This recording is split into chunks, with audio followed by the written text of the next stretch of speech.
আরে ম্যাডাম, কোথায় যাচ্ছেন আপনি? আজ আমার এই কোম্পানিতে ইন্টারভিউ আছে, আমি সেটার জন্যই যাচ্ছি। কিন্তু আজকে তো কোম্পানি বন্ধ। কোম্পানি বন্ধ? কিন্তু এটা কি করে হতে পারে? আমার কাছে মেল এসেছিল, ইন্টারভিউয়ের ডেট তো আজই দিয়েছিল। আরে না না ম্যাডাম, আপনার মেসেজ হয়তো ভুল এসেছিল। আজকে তো কোম্পানি বন্ধ। মেসেজ তো আমার চেক করা হয়নি। দাদা, আমি অনেক দূর থেকে এসেছি, আজকে যদি ইন্টারভিউটা না হয় তাহলে আমি আর আসতে পারবো না। আপনি দেখুন না, যদি কিছু সাহায্য করতে পারেন। আমি এখানে কি সাহায্য করব? আমি তো সামান্য একজন সিকিউরিটি গার্ড। সত্যি তো, আপনি আর কি বা সাহায্য করবেন? Thank you. ম্যাডাম, আপনার ইন্টারভিউ তো হলো না, আপনার হাতে যদি 4-5 মিনিট সময় থাকে আমার একটা সাহায্য করতে পারবেন? সাহায্য? কেমন সাহায্য? ম্যাডাম, এখানে 7,000 টাকা আছে। আপনি আমার মায়ের কাছে অনলাইনের মাধ্যমে টাকাটা পাঠিয়ে দিতে পারবেন? হ্যাঁ, আমি অনলাইন ট্রান্সফার করতে পারি।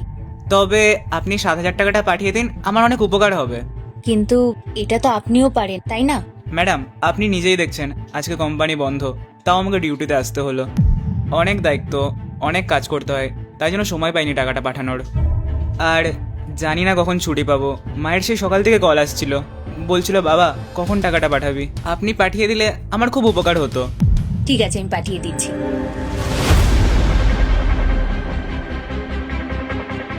আমি পাঠিয়ে দিয়েছি। আপনি এক কাজ করুন, আপনি আপনার মাকে ফোন করে জেনে নিন। ঠিক আছে ঠিক আছে, অনেক অনেক ধন্যবাদ আপনাকে। ঠিক আছে, আমি আসলাম। ম্যাডাম, এটা আপনার ডিগ্রি তাই না? জানেন ম্যাডাম, আমি ক্লাস 10 পর্যন্ত পড়াশোনা করেছি। আমারও অনেক ইচ্ছা ছিল অনেক দূর পড়াশোনা করার, কিন্তু পরিস্থিতির কারণে শহরে চলে আসি টাকা ইনকাম করার জন্য। ম্যাডাম, আপনি কোন ডিগ্রি নিয়েছেন, মানে কত দূর পড়াশোনা করেছেন? আমি এমবিএ করেছি। এমবিএ? একবার দেখাবেন আপনার ডিগ্রিটা? হ্যাঁ হ্যাঁ, এই নিন।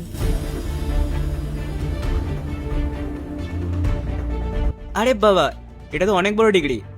হ্যাঁ, আমি এমবিএ করেছি আর সাথে আমার হোটেল ম্যানেজমেন্টের এক্সপিরিয়েন্সও আছে। আচ্ছা, অনেক অনেক ধন্যবাদ ম্যাডাম আপনাকে।